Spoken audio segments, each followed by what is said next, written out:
Bismillahirrahmanirrahim. Peygamber Sevdalıları Vakfı olarak kurulduğumuz günden bugüne halkımıza Peygamber Efendimiz sallallahu aleyhi ve sellemin ahlakını, hayatını, yaşam biçimini, örnekliğini ve ümmetin kurtuluşu için gösterdiği yolu öğretmek üzere kurulmuş bir vakıfız biz. Dolayısıyla biz zaman zaman halkımıza, çocuklarımıza, gençlerimize bu İslami ahlakı anlatmak üzere, öğretmek üzere çalışmalar yapıyoruz. Bunların bir tanesi, örnek veriyorum, Peygamber Efendimiz için düzenlediğimiz siyer sınavıdır. Peygamber Efendimizin hayatını okutmaktır. Bununla ilgili mevlid etkinlikleri yapmaktır. Yine Kur'an öğretmektir. Resulullah'ın siyerini öğretmektir.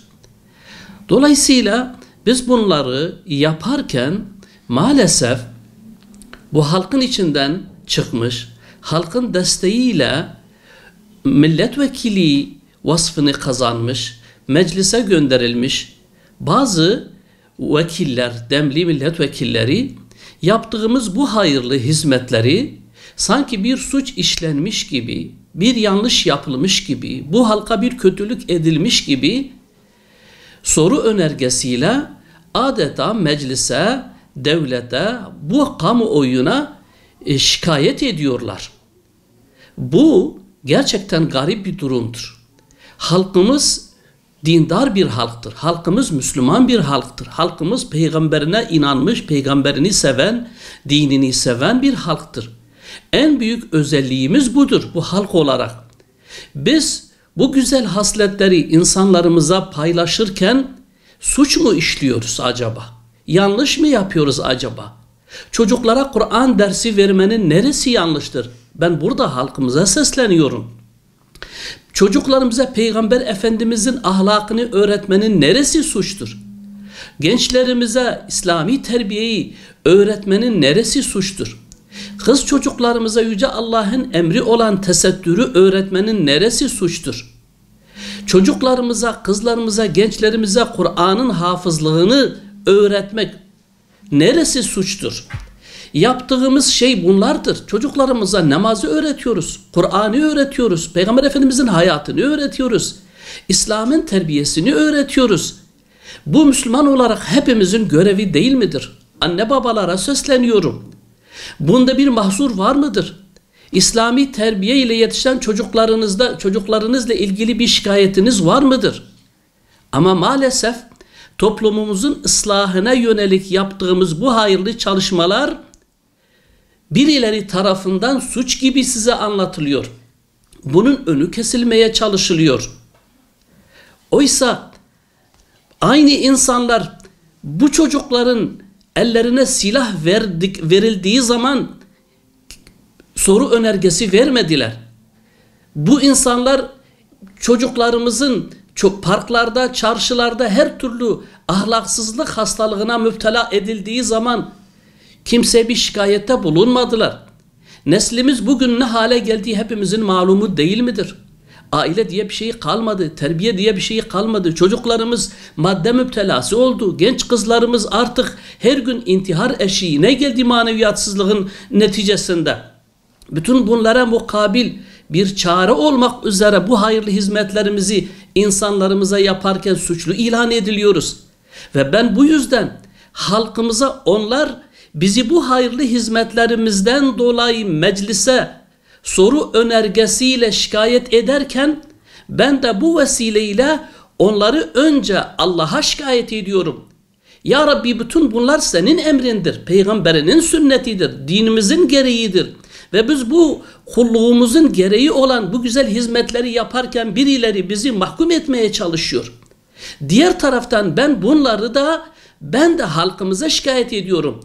Onlara bu desteği veren Müslüman anne babalara şikayet ediyorum.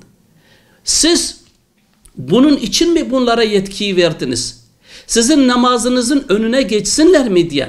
Çocuklarınızın Kur'an okumasına engel olsunlar mı diye?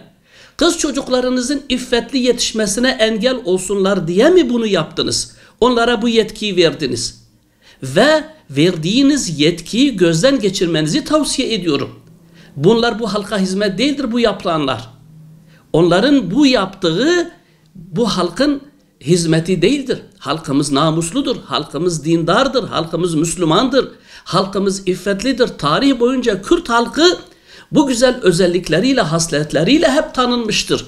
Bunlar bizim özelliklerimizdir, güzel özelliklerimizdir. Biz bunları korurken, geliştirirken ancak ve ancak bu halkın düşmanı olanların rahatsız olması lazımdır.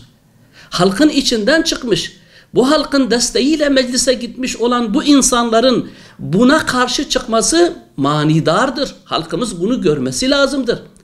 Diğer taraftan aynı şahsiyetler, aynı zihniyetler bu halka LGBT'yi, ahlaksızlığı, iffetsizliği aşılamaya çalışanları alkışlıyor, onların yanında duruyor. Onları destekliyor. Yani ben bu vesileyle halkımızın bu hakikatlerin farkına varmasını söylemek istiyorum. Bizim yaptığımız sadece dinimizin emrettiği şeylerdir, kulluğumuzun gereğidir ve bunları yapmaya devam edeceğiz Allah'ın izniyle. Biz çocuklarınızın eline bıçak vermiyoruz, çocuklarınızın eline silah vermiyoruz, çocuklarınızı çukurlarda öldürtmüyoruz, çocuklarınızı yaşatmak istiyoruz, bu milleti yaşatmak istiyoruz.